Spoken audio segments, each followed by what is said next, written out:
I can tell you that you will have a good time here this morning. Please welcome Arunas Chesonis. There we go. So we thought we'd have something fun, and you're Jeff.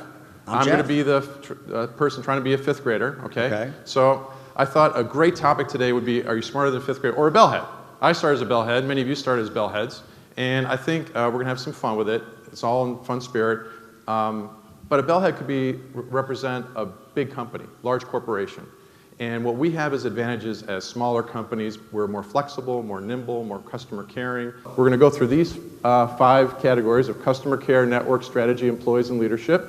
And Joe's going to ask me a question at a time. And first grade customer care. First grade customer care, you are on. Okay, how much does your customer have to spend each month for you to assign them a relationship manager or somebody who's like a relationship manager in their local market? Well, that's one of our big advantages as an industry, I think.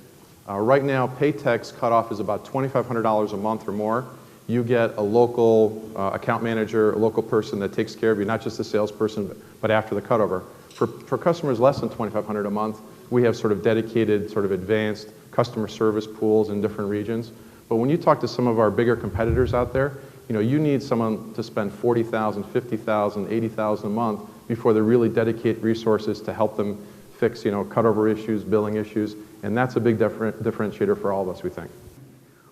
What is your NPS, we'll explain that later, or customer satisfaction index per market and per person? This is something we've been working on at PAETEC for about 5 years now. We sort of modeled ourselves after GE, and they have a net promoter score. And basically they ask their customers one question, how strongly would you recommend PAETEC or your company to a friend? And if the person scores you 0 to 6, you get a negative check mark for that. If they give you a 7 or 8, it's like neutral. If you get a 9 or 10, you get a point. So basically you add up all the positive 9s and 10s, subtract all the negatives 0 through 6s, and the 7 and 8 doesn't matter. Okay, so if they're kind of like you, it doesn't count. And you come up with your net promoter score. And we're running around 20, 22, which essentially is pretty good. You look at some other industry benchmarks, it's in the negative numbers. How much have you invested and plan to invest in your last mile, metro, or long haul networks? $460 million, all cash. Today? Today. Borrowing all. I think that was a layup. Thank you for that one. That was a layup. You like that one. But listen, we think the Cavalier Network, for those of you that know Cavalier well, a lot of you do in the audience, they really took advantage and bought some great assets that had been distressed over time and picked them up for pennies on the dollar over the last 10 years. The old Telergy network, Dominion, Connective, some of the Net 2000 assets, and they built some of them themselves.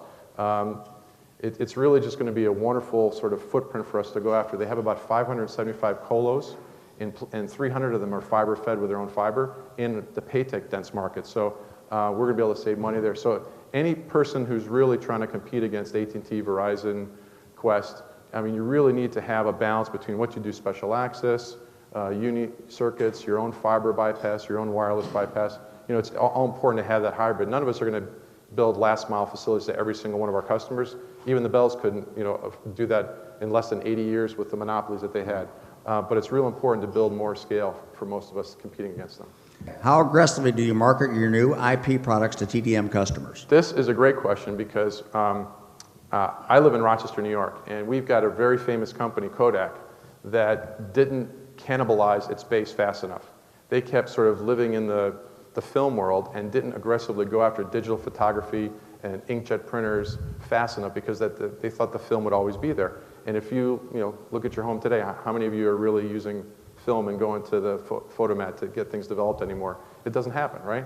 And they didn't cannibalize fast enough. So what we do and what many of you in the audience do is people are saving money with IP networks. People are so much less afraid of inconveniencing their CEO and their management team through sort of cutover issues.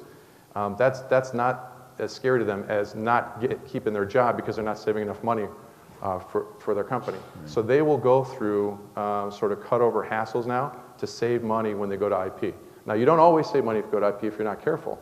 It doesn't mean you throw out good equipment just to convert for no reason, but you have to really go after aggressively every single one of your customers. How well do you communicate and ensure your employees understand the company's strategic plan? I can tell you at PAETEC, the employees do know this. Well, we started back when, just when we founded the company together, right? Joe was one of the original 8 officers that started PAETEC.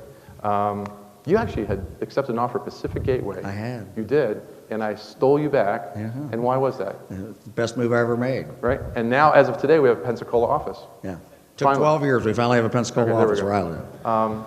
But we started these Friday calls at 11:30 in the morning with all the employees, just around a table, and it's grown into a video conference bridge, voluntary with everybody, and we spend 20, 30 minutes and tell people what press releases are going out, what the financial statistics are of the company, good things we're doing, bad things we're doing, some accolades here and there, some big new wins, and then we try to tell a joke at the end. Have you applied for awards like Best Places to Work or Fortune's Best Companies to Work For? Yes, we have, and I think it's important for everyone. If you haven't gone through the application process, it really sort of points you to some areas that you look at yourself in the mirror and you're kind of deficient. We've won a couple like statewide best places to work, but we still haven't hit that that Fortune top 100 in the country yet, and we're still striving for that. But just going through the actual application really does help you, and I think all of us in this room would benefit from something like that. What will your business look like in 10 years? If you're not thinking about that, then you may not be as successful as you can be. We're looking at energy opportunities at PAETEC.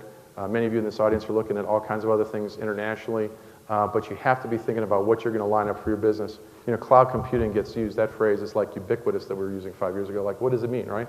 But if you're not really understanding all the different nuances and flavors of cloud computing and where your business fits in that ecosystem, you're going to really miss a chance to create a lot of value. So again, think about where you are going to be in 10 years and what your products and your customers are going to look like.